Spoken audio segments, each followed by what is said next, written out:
Hey guys, welcome back to Me Watch Movie. I am Mike with a Batman update for you. I hope you guys had an amazing Christmas. I know that we did, and we're filming again tonight, so I can't wait to get back to it. Check out this jersey from F Customs. I've got great news. We're starting a football team. Just kidding. I want to play tight end. Seriously though, the number was totally random, and this comes from F Customs, where you can get your own custom jerseys made however you want to. See, we've got the Wham skull on there, got the completely random chosen number, totally didn't pick Green Bay Packers colors at all, that's fine. Got the We Watched a Movie, it's that nice stitching on there. Got my last name on it for now, but you can get your own last name on it, whatever colors and designs and whatever crap you want. It's pretty freaking sweet, man. So F Customs down below, and if you use code We Watched a Movie, you get 10% off this sumbitch. Yeah. Anyways, so the Batman, this issue of Total Film came out, and I'm always confused about these things. So like, some of this news will leak before the magazine's actually out, and then I don't know who gets the magazine when, or when this is actual like new news. I don't fucking know. But Total Film did a spread on the Batman. First off, some of the stuff you already know about, but I still didn't get a chance to talk about it, so we wanted to. God damn it, it's gonna be my time! Matt Reeves compared his Batman to Kurt Cobain of all people, and you saw in the trailer the something in the way. I love that song, it's a classic song, but it does kind of sound like what happens when you walk into a public restroom and you smell it for the first time. But yeah, he said that his Kurt Cobain, his Bruce Wayne is kind of inspired by Kurt Cobain because he went back and he looked at Gus Van Sant's Last Days and he listened to Something in the Way while he was writing the script to this, and he thought of Batman, Bruce Wayne as this sort of recluse. He thought of Bruce Wayne as this sort of recluse hiding out in this decaying manor in the same way that Gus Van Sant's Kurt Cobain was in The Last Days. So that was interesting. That gives you a whole scope of just how grunge this movie is gonna be. I mean, he's literally thinking Kurt Cobain as fucking Bruce Wayne. It's a grunge thing. But speaking of him being a recluse, there's a really interesting rumor that's been going around that Bruce Wayne literally took Wayne Manor and turned it into an orphanage for children. And that he is actually living in this decaying penthouse, piece of shit penthouse over in Wayne Tower, which is really interesting. And there's a picture in this Total Film magazine that kind of at least makes it seem like that rumor is fucking true. Because you see this kid over there sitting on a bed. Now this could be anything. Batman could have kicked fucking Scarecrow out of another guy's house. Scarecrow's not in this movie, I'm just kidding. But, you know, that makes it seem like that's a true fucking rumor, which is kind of dope. I love the idea of Batman living in like a crow pad, you know, like swinging from this empty hole, singing a Can't Rain all the time on his guitar. That just sounds fun to me. I like it. It gets the people going. It really feels fresh on the sack. What? Speaking of Bruce being a recluse, Speaking of Bruce being a recluse, Andy Serkis talked to Total Film as well, and it ties in perfectly with what he said. Ties in perfectly with what he said, because he says that Bruce and Alfred are on the outs, and not just in a "I'll never want to" Michael Caine sort of way where they're just having a squabble, but in a they don't fucking like each other at this point. Andy Serkis says about Batman, he says Bruce is on his nihilistic journey and they pulled apart. It's got to the point where they almost no longer talk. If they bump into each other in the corridor, it's very icy and painful greeting. They almost live in separate worlds now. So that's another interesting touch that we haven't quite seen before. Now I know we saw, especially in The Dark Knight Returns, Dark Knight Rises? In The Dark Knight Rises, we saw Alfred and fucking Bruce really just like, hey, I'm not getting your fucking Diet Coke, Bruce. And I'm not calling you Master Bruce either, I'll call you Master Dick.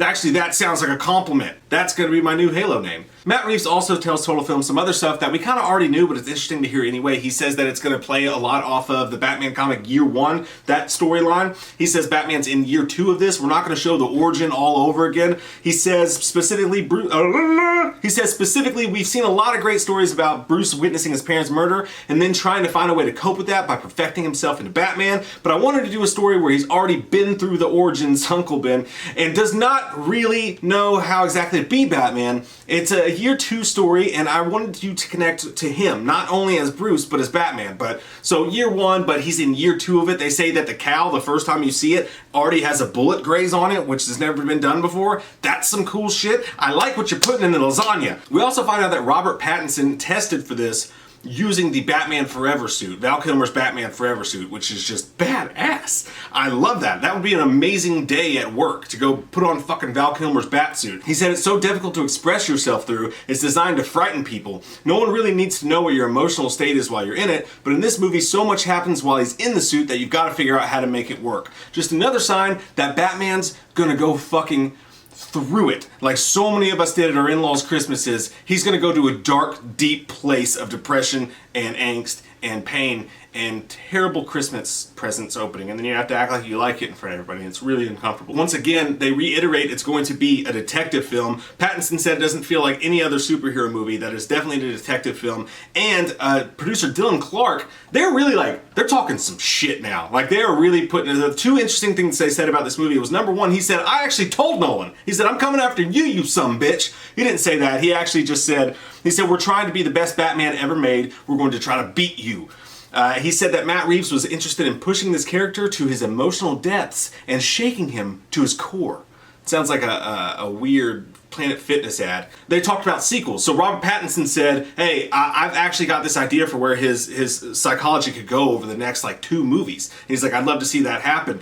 Colin Farrell said the same thing. He said he'd love to see the Penguin's character grow, which we'll talk about the Penguin in a second. But Dylan Clark actually said, that'd be great. He's like, but right now we're focusing on making the Batman the best movie ever made. Not the best Batman movie, and I quote, we're focusing on making the Batman the best movie ever made. Those are some big words. That's a bold strategy, Cotton. Let's see if it pays off. I like that though. Hey, that's fucking awesome. I dig it. But talking about the villains, they also said that Colin Farrell talked about his Penguin in there, and he said no, he doesn't have a top hat. He does have an umbrella in one scene. He's like, but it doesn't have a trigger for a gun or any traps or anything like that. He said he does walk with kind of a limp, so you can mistake that for kind of a fucking waddle, or just me after I have a painful shit after trying the mango habanero wings at B-Dubs for the 777th time, knowing I'm gonna wake up in the middle of the night and have a painful shit. He also says that he's not some big crime kingpin in this. He's on his way up and he's got a chip on his shoulder. So that's going to be really interesting to see all these people at the ground level. They say once again, kind of like they did in Batman Begins, Commissioner Gordon's not a commissioner, he's still a lieutenant, so he gets to get his hands dirty. Some of that stuff. They said that Paul Dano's Riddler, who's probably the villain I'm most excited about, this is probably tied between him and Penguin, because it's Colin Farrell. They say that Paul Dano actually is based a lot off the Zodiac Killer, grounded in real life. He's a serial killer loose in the city, which I fucking love. Reminds me of Seven. So much. So much of this movie reminds me of Seven, but that really gets me fucking jacked to the tits. I cannot wait to see it. And the coolest part of all of this, of everything they say here, is that about the Batmobile, but in regards to how that translates to the movie. Reeves said that the Batmobile reminded him of Stephen King's Christine. He says, I like the idea of making the car itself as a horror figure, not a horror figure, I'm getting over a sickness. He doesn't want to make the car a lady of the night. He says, I like the idea of making the car itself as a horror figure, making an animalistic approach, making an animalistic appearance to really scare the hell out of people Batman is pursuing. There's absolutely a horror genre aspect to this movie.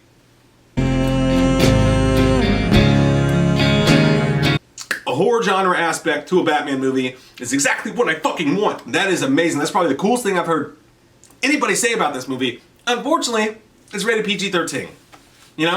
So it's not gonna go that far. It's not gonna fucking, it's like Batman, it has rules.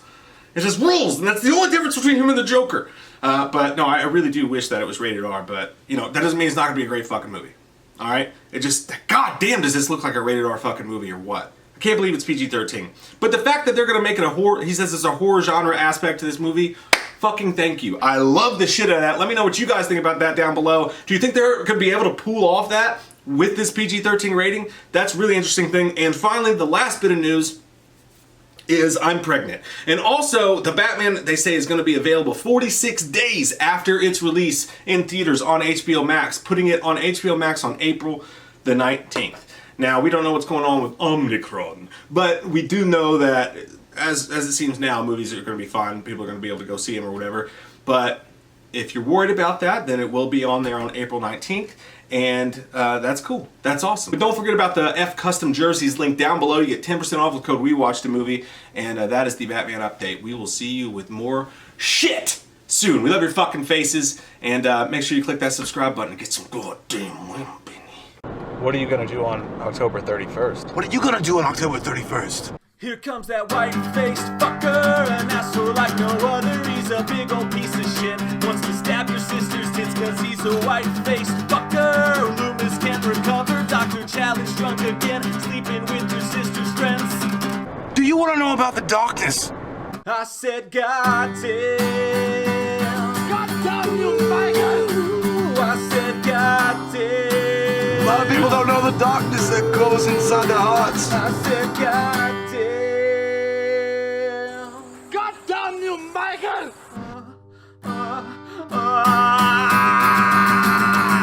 What are you gonna do on October 31st? What are you gonna do on October 31st? What are you gonna do on October 31st? Here comes that white-faced